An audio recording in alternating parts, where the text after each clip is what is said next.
Before we talk about the world, I want to ask you something personal.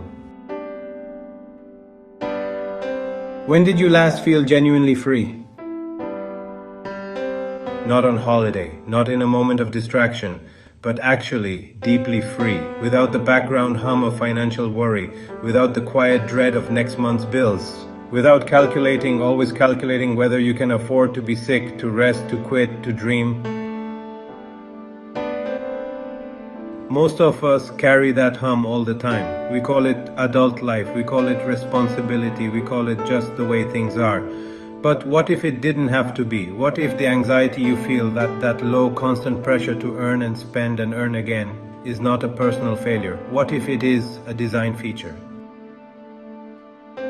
Stay with me, because what I'm about to share with you is not a conspiracy theory, it is not politics, it is not radical, it is simply the truth about money, and most people were never taught it.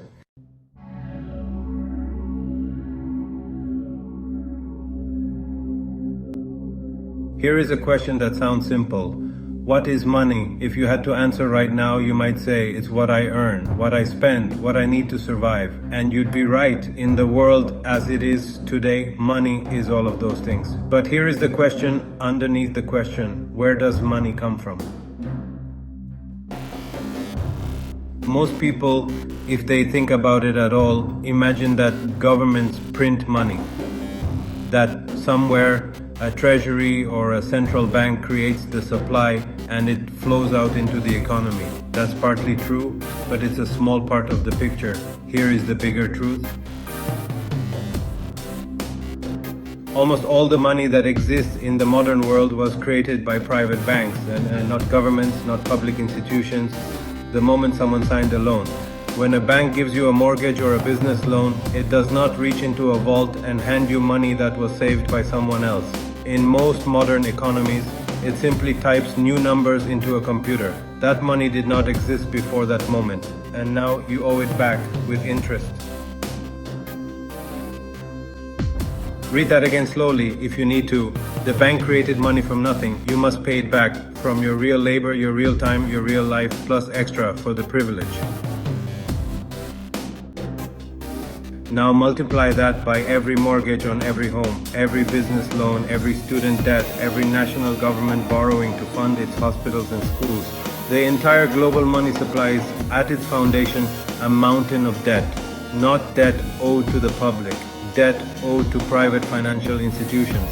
And that debt can never fully be repaid because the interest required to service it can only ever be found by creating more debt. It is a system that needs itself to keep growing, a system that feeds on the perpetual economic stress of billions of people. $315 trillion. That number is so large it stops meaning anything. So let me make it human. Every family struggling to make rent while a landlord collects payment on a mortgage created from digital air. Every graduate spending the best years of their life repaying a student loan for an education that should have been a right. Every nation cutting healthcare, cutting schools, cutting everything because the interest payments on its debt leave nothing for the people. This is the system working exactly as designed. I want to be very clear about something. This is not an accusation of any individual. There is no single villain in this story. This system evolved over centuries. Many people within it are simply doing their jobs, following the rules, trying to survive, just like everyone else. But a system does not need villains to produce injustice. It only needs a design that prioritizes the wrong things.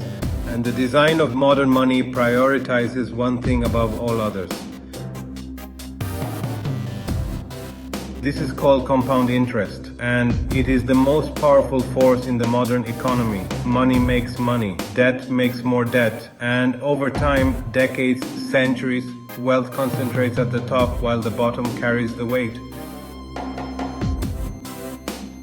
Today, the wealthiest 1% of humanity holds more wealth than the bottom 50% combined. Not because they worked harder, not because they were more deserving, because the rules of the game were written to produce exactly this outcome.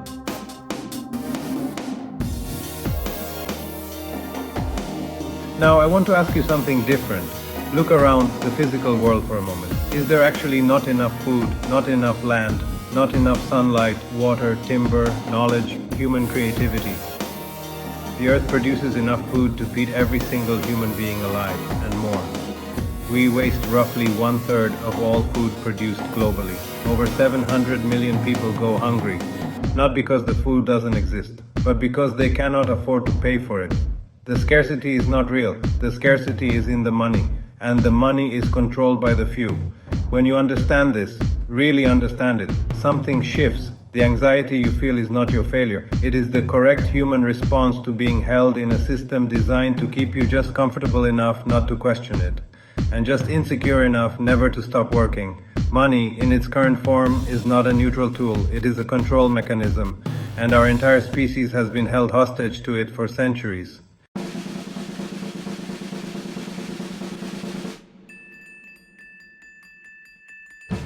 Even if you believe the current economic system is basically fair, and I hope by now you're beginning to question that, there are three crises converging right now that make one thing undeniable: the way we are living cannot continue.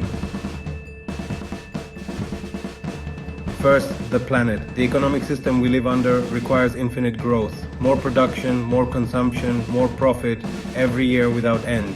But we live on a finite planet.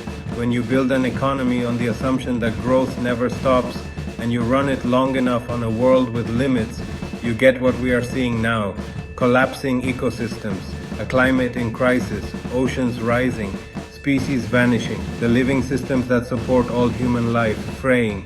The economy did not cause climate change accidentally, it caused it structurally. Because an economy that treats the natural world as a free resource to be extracted has only one possible destination. Second, the gap between us. The distance between the world's wealthiest people and the global majority is not closing, it is widening every year at an accelerating rate. And beyond a certain point, extreme inequality doesn't just feel unjust, it becomes socially destabilizing. Democratic institutions erode, trust collapses, conflict grows. A world where a handful of individuals hold more resources than billions of others is not just unfair, it is unstable, it is dangerous. Third, the machines. Artificial intelligence and automation are already replacing human jobs, not slowly, not in a few isolated industries, but broadly, rapidly, structurally. The jobs being eliminated are not coming back. The economy has no answer to this. In a world where survival depends on paid employment and machines can increasingly do almost everything humans do, faster, cheaper, without rest, what happens to the billions of people whose labor is no longer needed? The current system has no answer, but a different kind of system does. These three crises, ecological breakdown, runaway inequality, technological disruption, are not separate problems waiting for separate solutions. They are symptoms of the same root cause. An economic model built on the wrong foundation. The question is not whether that foundation will change. It already is changing, whether we choose it or not. The question is whether we lead that change or whether it breaks over us.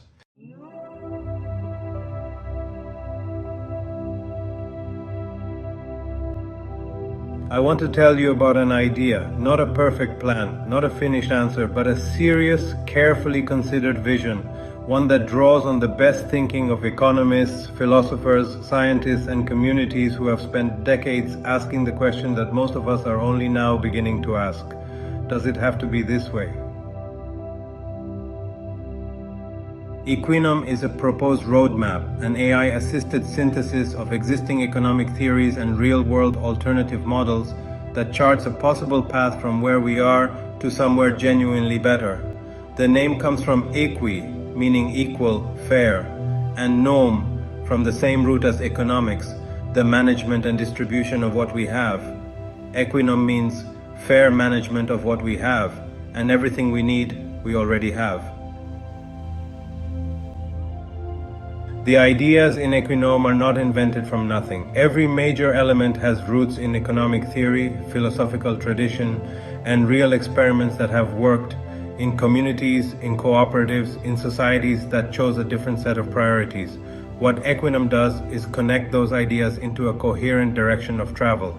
And that direction is this: a world where access to the things human beings need, food, water, shelter, healthcare, education, energy, is organized around need, not purchasing power. A world where the planet's resources are managed as a shared trust belonging to all of humanity, including future generations.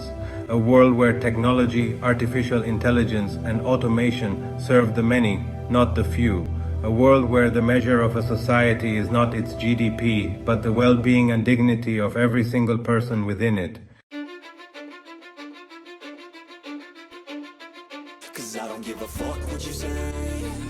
Nobody is suggesting we dismantle everything overnight. That would cause chaos. Equinom is explicit about this. The transition must be gradual, consensual, expert-guided, and deeply democratic. It happens in 3 broad stages, not rigid timelines, but logical sequences. Each one prepares the ground for the next. Stage 1. Honesty and reset. Before anything else, we need to tell the truth about what exists. A global inventory of all planetary resources, land, water, minerals, infrastructure, recorded transparently on a public digital ledger. Not to control people, but to make visible what has always been hidden, what the world actually contains, and who currently controls it. Then, an honest reckoning with debt. A proposed institution called Karma Bank, not a profit-seeking entity but a planetary public trust, would begin converting the fictional debt that currently enslaves nations and families into a new kind of account, one tethered to real value, real resources, real human contribution. A new transitional digital currency called Karma Bucks would replace the existing system's units, fully transparent, tied to real-world value, designed from day one with a planned end date, because Karma Bucks are not the destination, they are the bridge. And for the most vulnerable, student debt, medical debt, survival debt, forgiveness would come first. Stage 2. Universal basic services and community power. As the new system stabilizes, the goal becomes simple to state, though significant to achieve. Every person on this planet guaranteed food, clean water, shelter, healthcare, education, energy, not as charity, not as government handout, as a right, the baseline below which no human life should be allowed to fall. These services would be funded through the equitable redistribution of the world's real wealth, the natural abundance that currently flows almost entirely into private hands. At the same time, governance would change. Corporations whose primary purpose is profit at the expense of people and planet would be restructured into cooperatives. Enterprises owned and governed by the communities they serve. Land and natural resources would be held in a people's planetary trust, managed on behalf of all of humanity, with stewardship rights replacing the concept of private ownership of the commons. Regional communities would govern themselves within a shared global framework of ethical principles. Stage 3.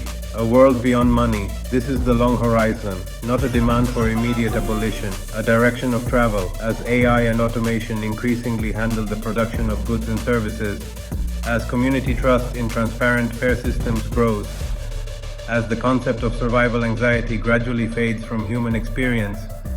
The need for money as an intermediary simply diminishes. In its place, a living record of what exists, what is needed, and what has been contributed. Access to resources based on need and on the genuine contributions each person makes to their community and their world. Not buying and selling, sharing and accounting. Tracked transparently, governed collectively, available to all.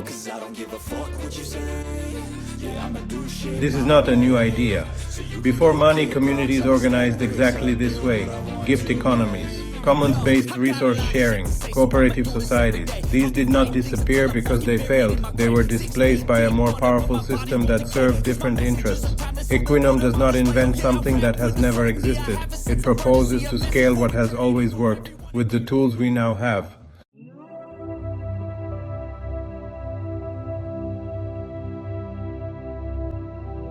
I want to come back to you, personally, because this conversation isn't just about abstract economics or planetary systems, it's about your life, right now.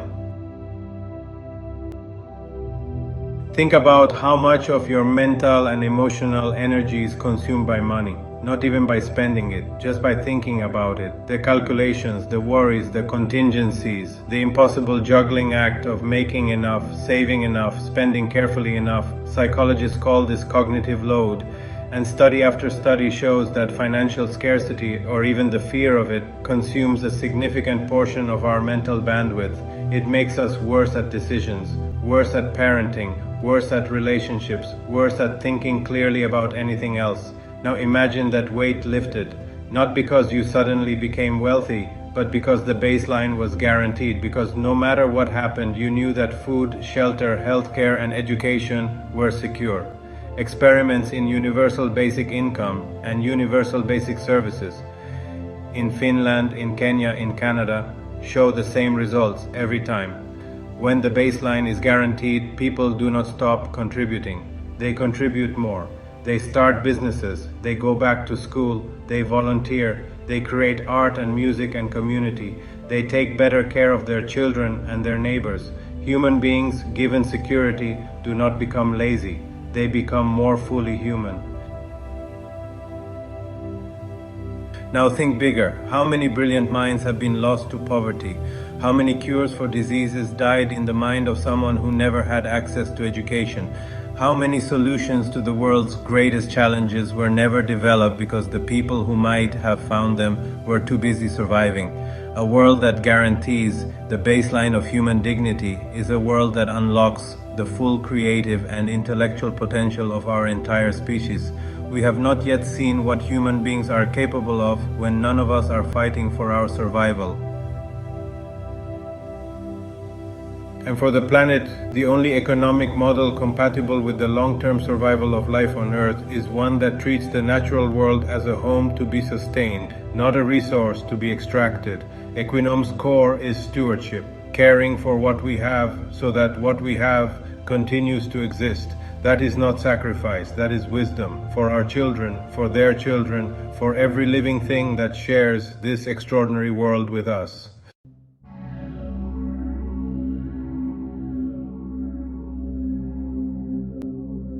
What about those at the top? I want to speak now to a particular fear, because honestly, it's real and it deserves a real answer. What about the people who have done well in the current system? What about the business owners, the investors, the landholders, the people who spend their lives accumulating security within the rules as they were?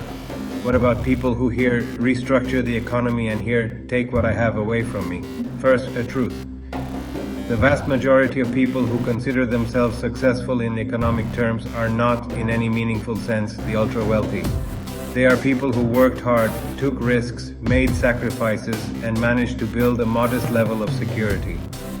Equinom is not aimed at them. Their security would be protected. Their savings, their homes, their small businesses, these are not the target of this transition. The middle class that has spent a lifetime worrying about losing what it has is exactly the group that would benefit most from a world where the baseline is guaranteed. But what about those at the very top, the genuinely ultra-wealthy, the institutional power holders, the people whose identity and influence are inseparable from their financial position in the current system? To them, Equinom offers not a threat, but an invitation. History is full of people who saw change coming and chose to be part of it rather than crushed by it. We are proposing something we call the Pioneer Compact, an opportunity, voluntary, open, honorable, for those with great wealth and institutional power to become the architects of this transition rather than its opponents. In practical terms, wealth is not confiscated, it is transformed. Large land holdings become stewardship agreements, you remain involved, you benefit from the land, and in exchange, it is managed sustainably and shared equitably with the broader community. Business empires become cooperatives. The founder gains real loyalty from real people and trades fragile financial power which can be lost in a market crash, in a political shift, in a single scandal, for something money has never been able to buy, a genuine legacy, the respect of a grateful world. There is also something deeper to consider. The wealthiest people in the world, those at the very pinnacle of the current system, are not, by most accounts, its happiest. They live in extraordinary security and extraordinary isolation. They worry about threats to their wealth. They mistrust the motives of almost everyone around them. They exist behind walls, literal and psychological. What they have cannot buy them the one thing human beings need most, the sense of being genuinely connected, of being genuinely needed, of mattering to other people for who they are, not for what they control. A world of genuine human community, one where basic needs are met and care is the default, offers something the current system cannot. A world safe enough to come down from the wall. And to those who would still refuse, who are so identified with power and control that no reframe, no compact, no offer of legacy will move them, history has a message. Every great social transformation, the abolition of slavery, the right of women to vote, the end of colonial rule, faced fierce, determined, well-resourced resistance from people who believed their power depended on the status quo. Every single time, the transformation happened anyway. The question was never whether, only when, and how much suffering would be required along the way. Equinom is a proposal to make it sooner, and to make it wiser, and to make it kinder, to everyone, including those who currently hold power.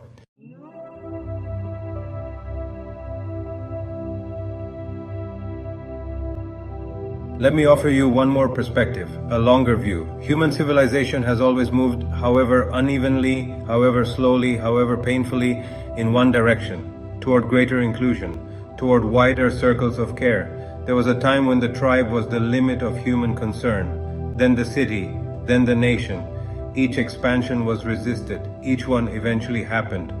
We are at the next threshold, the circle of care that is trying to expand.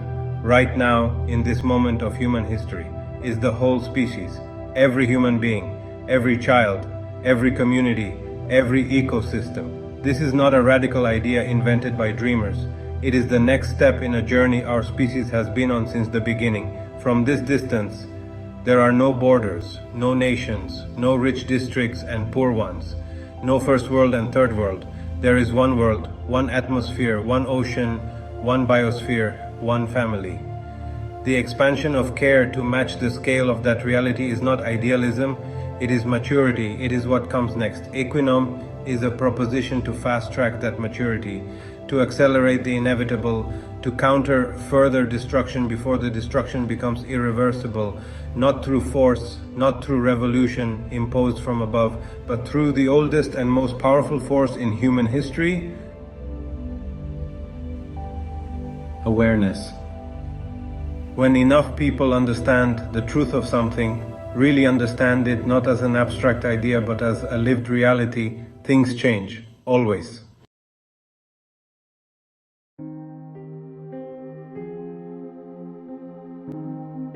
I want to close with something personal, something that has nothing to do with economics or policy or systems.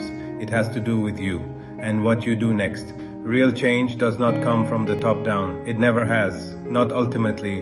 Real change comes when individuals one by one begin to see something they could not see before, when awareness rises, when the question that was never asked begins to be asked. The system we live in depends on most people not asking certain questions, not asking where money comes from, not asking who benefits from artificial scarcity, not asking why there is so much plenty in the world and so much unnecessary suffering in it simultaneously, not asking whether it has to be this way. You are asking those questions now, or beginning to, and just that is where change begins. Care is not a radical act. Care is natural. Every human being ever born came into the world completely dependent on the care of others.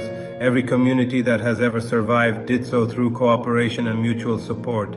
Every civilization worth remembering built something larger than the enrichment of a few. We did not have to be taught to love our children, to want our friends to be well, to feel something when we see a stranger in pain. That is our nature. What we were taught, what the current economic system teaches daily, relentlessly, is to suppress that nature, to compete rather than cooperate, to hoard rather than share, to fear the other rather than see them as part of us. Equinom is not asking you to become a different kind of person, it is asking you to remember who you already are. A world where every person's basic needs are met is not a fantasy built on naivety. It is a world built on the recognition of what human beings actually are. Not consumers, not workers, not economic units, human beings, members of one family, citizens of one planet. That recognition, held by enough of us at the same time, is the only thing that has ever changed the world.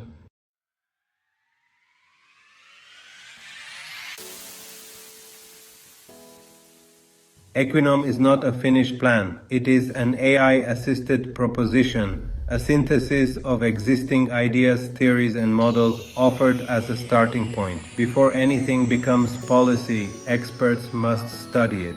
Economists, scientists, legal scholars, community leaders, and most importantly, ordinary people living in the reality this proposition seeks to change, must engage with it, challenge it, improve it. Before anything is implemented, communities must consent to it, freely, fully, informed. Nothing in Equinom will ever be forced on anyone. What we are asking, all we are asking right now is this. Think about what you heard today. Ask the questions it raised. Talk to someone. Research the ideas. Push back on them. Find their weaknesses. Find their strengths. And if you find yourself believing, as we do, that the world as it is not the world as it has to be, then join the conversation. The Royal Toronto family is not a political party, not a corporation, not a movement with a leader and a flag and a demand. It is a family, a growing circle of people who share one belief that the human species is capable of something better than what we have built so far, and that the best time to start building it is now. One world, one race, one family.